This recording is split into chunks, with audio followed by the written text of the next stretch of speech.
Welcome to the M&A Unplugged podcast. Our mission is to help you be better prepared for your business acquisition or sale. Being prepared will ensure you maximize returns and minimize risks. This is M&A Unplugged with your host, Domenic Rinaldi. Welcome back to M&A Unplugged. I'm your host, Domenic Rinaldi.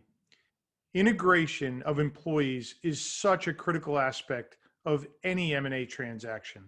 Yet, most entrepreneurs spend too little time planning for and executing this element. And the planning for this phase should actually start the moment you decide you're going to pursue an acquisition, not when you're already in due diligence.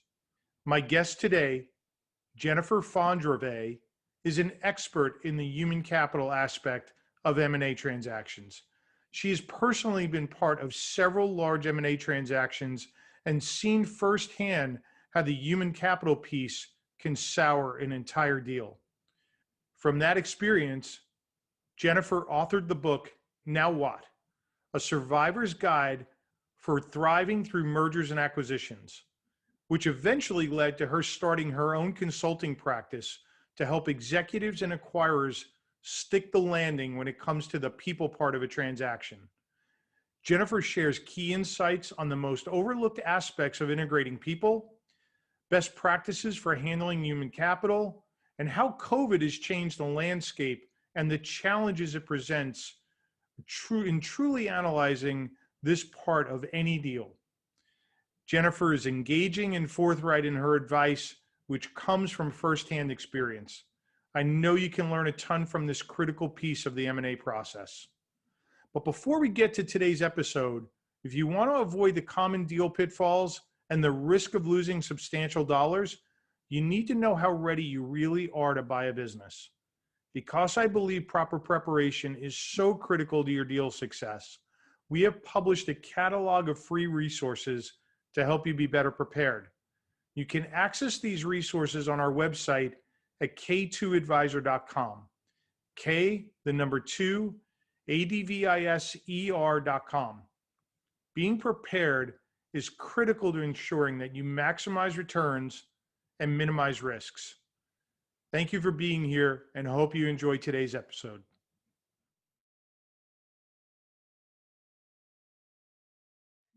Jennifer, welcome to M&A Unplugged. It's so nice to have you here. Thank you. It's great to be here. So, as I mentioned to everybody in my intro, you run a business that specializes in advising owners and C-suite executives on how to prepare the human capital for the challenges of an M&A transaction. It's not an obvious career path, right? I mean, that is you have niched down, you're an expert in this area. How did you get there? Yeah, you can say it. What the hell are you doing? Why did you choose this path? I was a marketing executive. So 25 years in advertising and marketing, and did very well. I reached, chief marketing officer status, but in that capacity, I went through 3 separate multi-billion-dollar acquisitions. Probably the most well-known one that your listeners might know is when Nokia acquired Navtech. Navtech was navigation technologies, digital mapping. So I won't bore you with the details of that, but if you followed Nokia at all, that acquisition didn't play out as expected. And what frustrated me is I thought the opportunity was tremendous. I thought Nokia was very smart in acquiring us, recognizing that people wouldn't just connect over the phone, that they would connect through mapping and location-based solutions. But because our cultures, Navtech was very B2B, Nokia was B2C, let's just say the integration was not as successful as it could have been. And then in 2 subsequent M&A deals, I saw the same types of challenges around integration. And I felt by the 3rd one, okay, there's got to be a better way to do M&A. And I wasn't finding books or guidance as an executive. And I thought, okay, I'm going to write a book. But all I planned to do, Domenic, at the time was just write a book. I was still interviewing to become a CMO. That was my plan. But I had enough CEOs and private equity who I interviewed for the book say, well, what are you doing besides the book? This is important information. Companies would benefit from this guidance. To which usually my cheeky reply was, well, do you know how hard it is to write a book? I was just happy to be writing a book. But they were right. The book wasn't going to get into people's hands if, even with publishing the way it is, I knew that I had to do more around it. So I say I became an accidental entrepreneur, but it's been enormously rewarding because executives, as you said, it's very niche, but executives typically don't have guidance. I play the role of M&A whisperer, if you will. I think that's the best way to describe it. Yeah, yeah. I often say to my clients, there is no more important asset in a transaction than the people. Right. I personally think it's more important than the clients. It's more important than the underlying technology. The people are what makes it all work. They're the glue that makes it all come together. And unfortunately, so often what I've seen is the people part of it is left to the last part of diligence, and maybe even left until after the deal closes, and then everybody's scrambling to figure out, okay, now what do we do with the people? They figured out the payroll and all that, but that's really not what it's all about, right? Payroll's Right. easy, right? It's Yeah. soft issues around what do you do with your human resources? And that Dominic is really what motivated me to write the book and to do the work that I do, because I get it. I was an executive. I had the retention package. I benefited from having some insight in those deals, but because the people piece hadn't been talked about earlier, if you don't start talking about or thinking about, okay, how are we going to address the people piece until later, then what happens is you can lose major talent. Your productivity can drop off a cliff, and the valuation that you set for a significant milestone in year one, you don't reach it because you've lost a lot of time and you've potentially lost the people who were going to contribute to that vision. Yeah. And I felt that it's why I call my company Day One Ready. For me, day one's, not the day you announce that you start. Day one is the moment you start to contemplate a merger and acquisition for your company. Yeah. How do you need to think about it? And the reason why I joke that I'm an M&A whisperer is you'll often talk to a lawyer, an accountant, maybe a buddy who's gone through an M&A to get some insight and perspective. And I say you equally need to talk to a human capital advisor. Doesn't have to be me, but you have to talk to someone who will give you that perspective. Absolutely. And I've seen the benefits of those conversations. Yeah, absolutely. I want to get to some of the top pitfalls that people fall into, what they miss, what are the top 3 to 5, but I want to make a distinction here. So you've been involved in a lot of public transactions. I know now as a consultant, private ones as well. And when it's public, those get announced well in advance of the deals actually closing, right? So Yeah. you've got the human resources, the people who they've got a big head start in understanding that the companies are going to merge and maybe they start looking for jobs. In private transactions, though, usually the employees don't know that it's coming. Their notification usually comes the day it closes, which creates a whole different set of challenges. And I want to make sure that for the audience, we are making that distinction because just because employees don't know it's coming doesn't mean that in fact, there might even be more pitfalls because they didn't know that it was happening. So if you want to make a comment about that, please. And then if not, I'd like to move into the top pitfalls that people make when they're merging. No, I'd love to talk about this topic. In fact, and I think we even talked about this a while ago, I wrote my HBR article was about that very thing, right? When you have a company where the employees feel blindsided, right? And the whole article was about how do you avoid us versus them thinking once the deal is done? Because what I saw happen, and it actually happens, there's a lot of similarities, whether it's a multi-billion or a mid to small business, same type of symptoms emerge. So you have our company versus their company, executives versus frontline leaders, and who stays versus who goes. Those are the three different dynamics that can negatively impact the success of the deal. And no one thinks about that. Or I should say, to the point you made, it's not that they don't think about it. They just delay thinking about it because their focus is on the transaction. Yes. Most people expect our company versus their company. So they're when there is planning, it's about, hey, let's make sure we do things to help. There is usually some thought, but where I see the most, frankly, where the failures tend to be driven by is you have executives who've known about the deal for a while, typically, even, smaller or big, but then you have an entire workforce who feels blindsided, who says, well, I've helped build this company too, right? I've contributed, I've worked, now I've got to pivot. I don't understand the strategy. What's our team going to do? What's our role? And you know well, Domenic, that business is based on trust, right? When you have employees who trust one another, you can do great things. And that can all unravel when you've now got a workforce that feels as though they've been blindsided. And it happens with good reason. I get it, right? There's the compliance, the legal issues, the confidentiality, all of that. But this is why I focus so much on helping executives understand how they need to communicate, how quickly they need to communicate, and how they need to engage their frontline leaders as quickly as they can, so they can feel part of that crafting of that future vision. Yeah. Yeah. All right. And I want to get to what are some of the remedies to the pitfalls. Let me dive a little bit deeper in the pitfalls.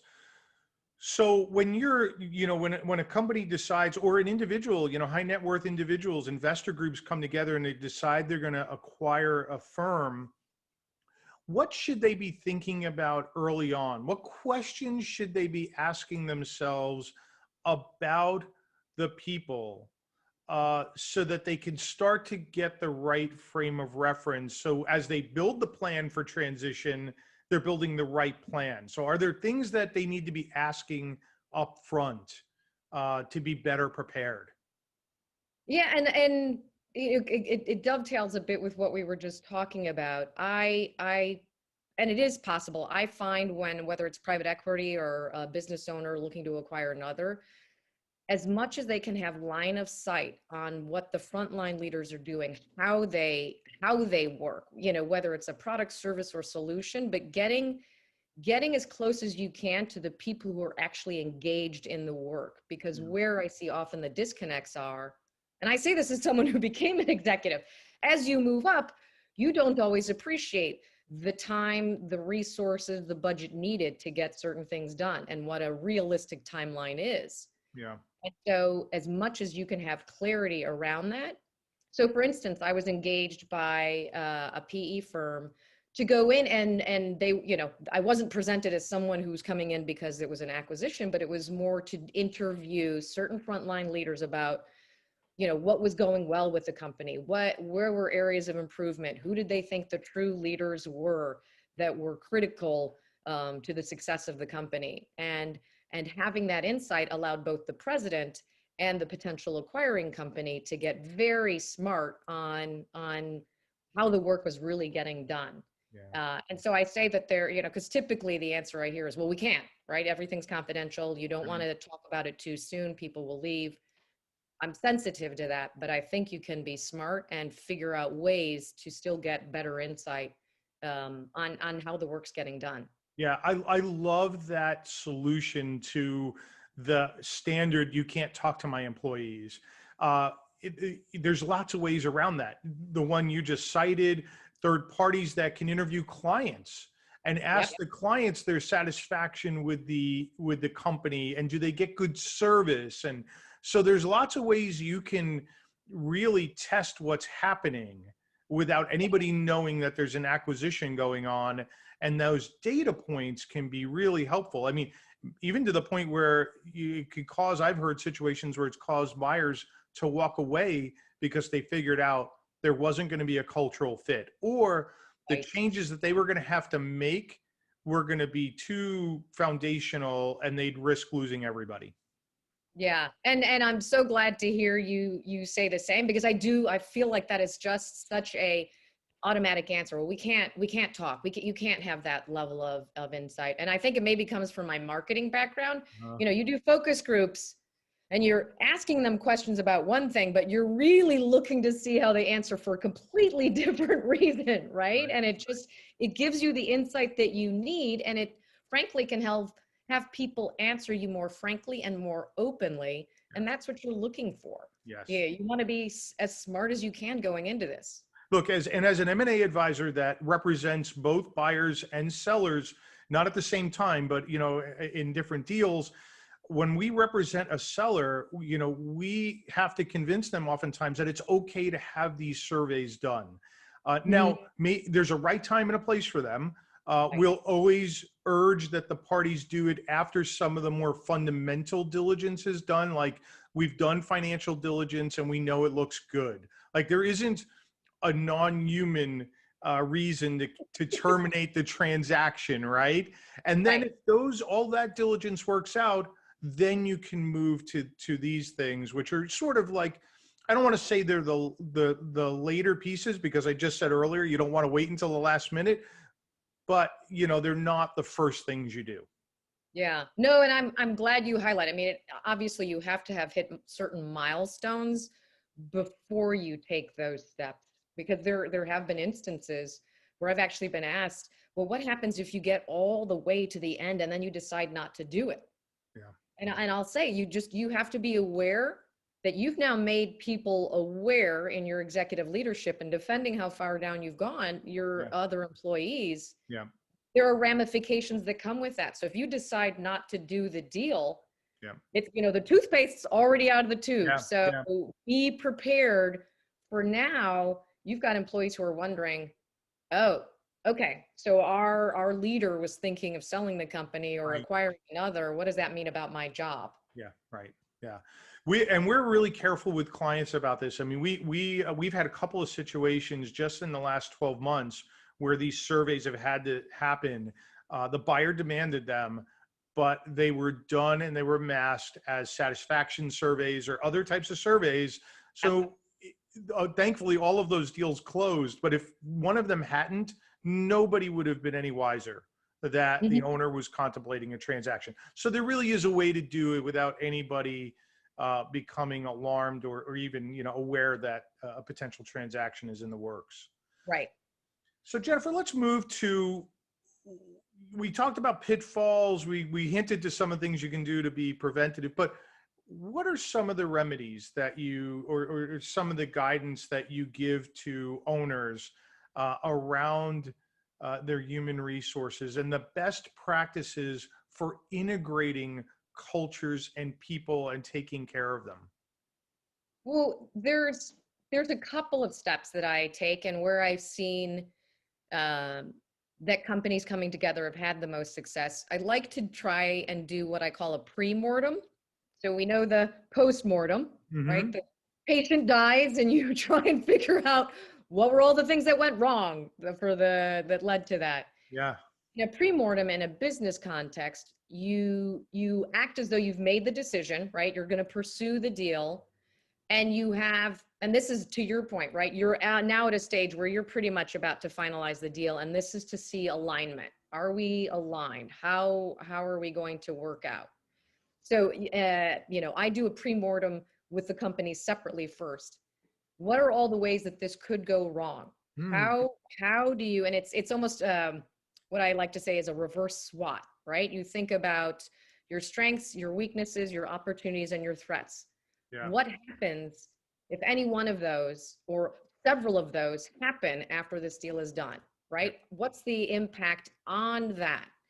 And oftentimes, and I will say, it's scenario planning, right? You don't go into battle without having done military drills. You consider every possible scenario that could happen so that you are prepared when the enemy does something that you hadn't expected. It's the same dynamic. And here, that allows, and I will say, I'm an optimist, ideally none of these things will happen. Yeah. But if they do, you at least have had some consideration, and because it's your executive team looking at it from an operational, an accounting, a financial, a political frame of reference, it can be invaluable in giving you confidence as you move forward, and also, help you see where you're aligned. Domenic, I'm sure you've had this experience where everyone thinks they're aligned, And then you have a discussion and you realize, wow, we're actually further apart than we thought. Doesn't that happen in daily life everywhere? Your marriage, your kids, right? Everywhere, right? So why would a business be any different? I said to my husband, I thought we were on the same page here. Happens everywhere, right? Why wouldn't it happen with a, living, breathing organism like a company? Yep. Yeah. And so I find that exercise, which the times that I've done it, inevitably, I will have executives say, I was a little worried about doing this, but this was so helpful. Yeah. And when I give them the military scenario, when I say, just think about it in that context, right? You don't just go and say, here's a rifle, here's whatever, good luck.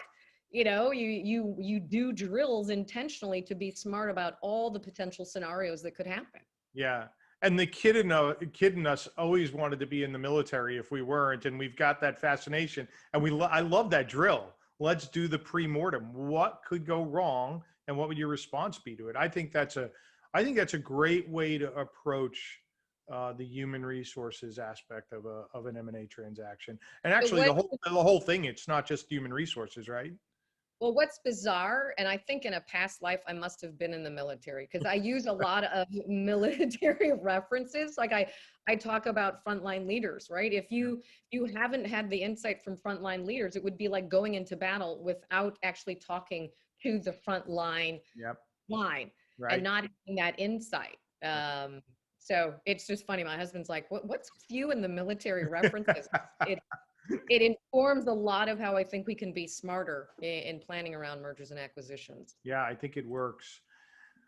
Let's you had made a reference earlier to communication. And so let's talk a little bit about communication and the role that plays. And let's assume that this is a private transaction. So the public, nobody knows about it. They don't want anybody to know about it.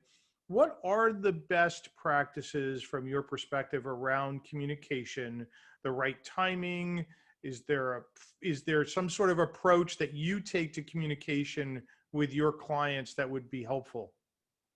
So couple of things.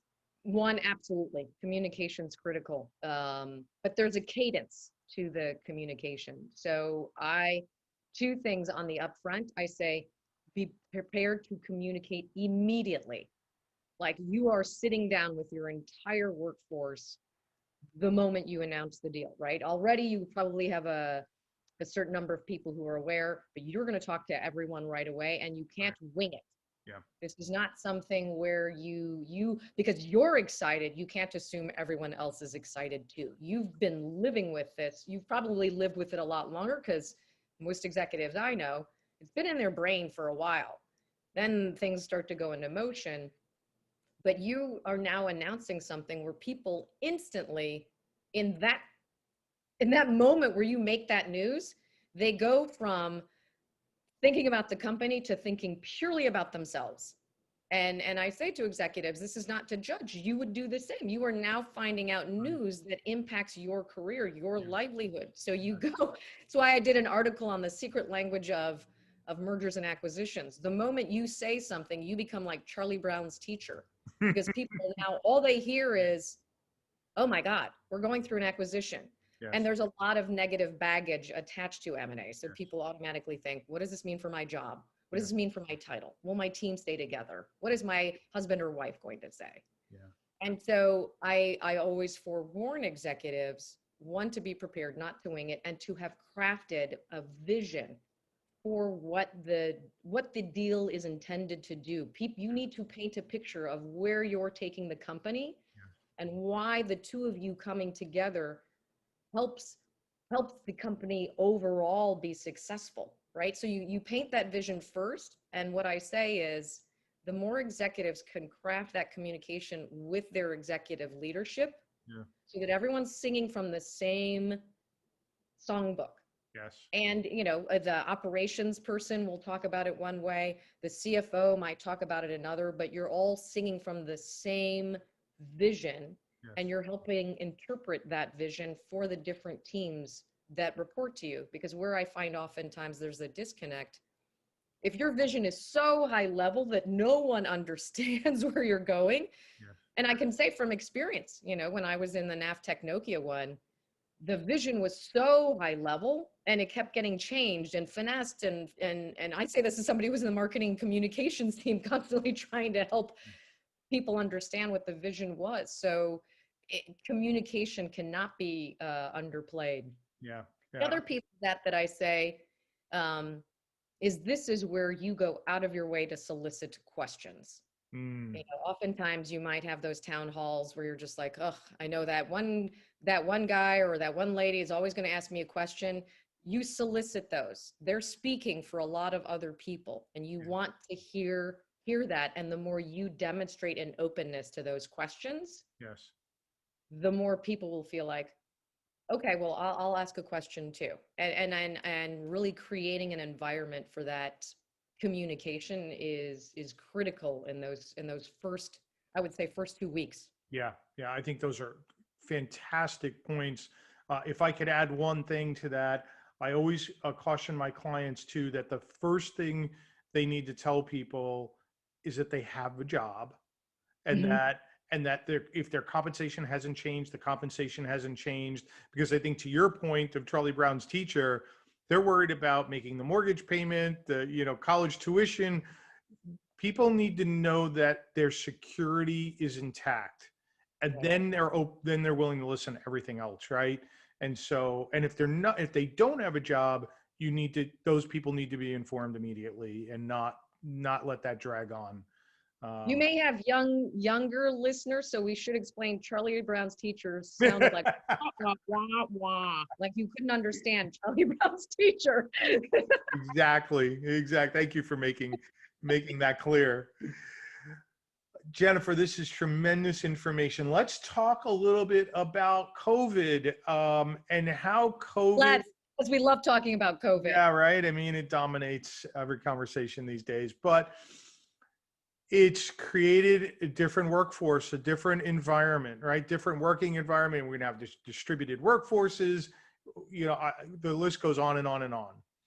From your perspective, how has COVID changed maybe the approach here, or to discovering what's going on, or the remedy at the end? How do you make sure that you get to people with some of the challenges that we have now with distributed workforces and all sorts of things?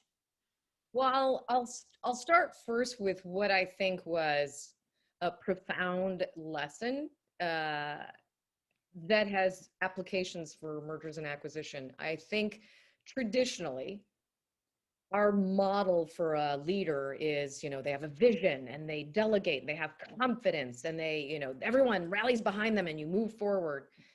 And what I've said is, take a look at where those leaders who were most successful during the pandemic, how did they get people to change behavior? How did they get people to get to acceptance that they had to change and that they had to pivot? It was those leaders who communicated openly, consistently, transparently, who role modeled the behavior that they wanted to see, right? They didn't ask for social distancing and for you to wear a mask, but then not to do that themselves. And they also engaged the people closest to the work, and they had an empathetic mindset. They acknowledged, there's parts of this I don't know, and there's parts of it that we're going to work on together. But by engaging the people in the front lines who were doing the work and had the visibility, whether it was healthcare workers or scientists, but it was really those leaders, and it was whether it's CEOs or your political leaders, we have a reference point for those leaders who did better, demonstrating a more empathetic mindset and a willingness to really appreciate what other people were going through. And the reason why I say that has applications for M&A is you're usually evaluating the management, the executive management, on their boldness, their confidence, how they move forward. But you need to equally have leaders in that mix who get the emotional part of what can often be some grief stages, right? When a company is pivoting and changing from what they used to do, you can have a workforce, we've talked about it, if they feel blindsided and this is new news and they're trying to adjust, Right. having an empathetic leader Yes. that recognizes that and helps them move on towards acceptance can have an enormously successful impact on how a company or how a workforce can pivot. So that for me, Domenic, was probably the most striking Hmm. lesson learned, was to have that example. And having talked to a number of executives, they consistently say, you're right, I wouldn't have thought of that, but that we did see that. And they even said, as I opened up more to my employees and I talked to them about what we were facing, the more I felt like we were in this together. And then we Yeah. didn't have that dynamic before. Yeah. Yeah.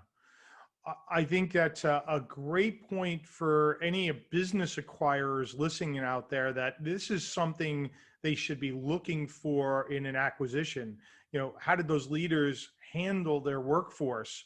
That will tell you a lot about how easy it is, it's going to be to transition that business and merge it or take it over. Along with, you know, the hurdles gotten higher on employee diligence, right? It's, even though you can use third-party survey firms and they can do their job, when the workforce is distributed and we're in the midst of all of this and there's been turnover and people not coming back to their jobs because they're making more money on unemployment, and you've had to bring in new people, like, acquirers have their work cut out for them in diligence here around figuring out what's the company doing, let alone what's the human capital doing in the business.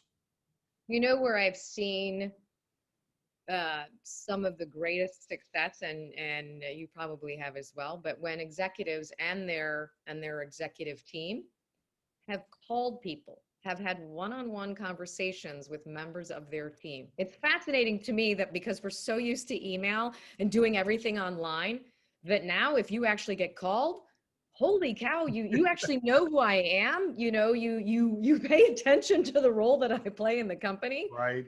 And it's fascinating how that has re-engaged a lot of people, because they've had leaders, bosses, who said, you know, either who called or said, let's, you know, we'll have a virtual Zoom chat, but I just want to hear how you are doing, not just in the whole group, but you individually. And so I recognize that, you know, not the size of companies can't always allow for that, but I do think leaders who proactively engage their teams, Yes. again, going back to empathetic mindset, but it has people feeling valued. Yeah.